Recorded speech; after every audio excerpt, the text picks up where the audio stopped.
నానమ్మ ఈరోజు ఏం చేస్తున్నావు? ఇవాళ బంగాళదుంపల వేపుడు చేస్తున్నాం ఫ్రై అమ్మ. ఇదిగోమ్మ, ముందు నీళ్ళల్లో కొంచెం ఉప్పేసి ఈ మాదిరిగా తరిగి పెట్టుకోవాలి.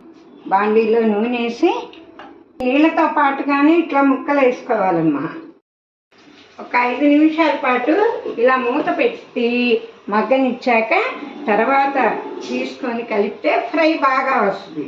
లోపల ఉడుకుద్ది, పైకి రోస్ట్గా వస్తాయమ్మా. కొంచెం వేగిన తర్వాత మనం మూత తీసి పెట్టాలమ్మా. ఇట్లా నీళ్ళల్లో ఉప్పు వేసి మనం బంగాళదుంప ముక్కలు కట్ చేసి పెట్టుకున్నాము కానీ ఆ ఎరుపు వచ్చింది అనమాట.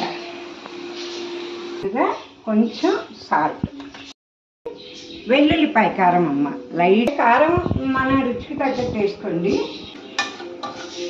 కొంచెం శనగపప్పు.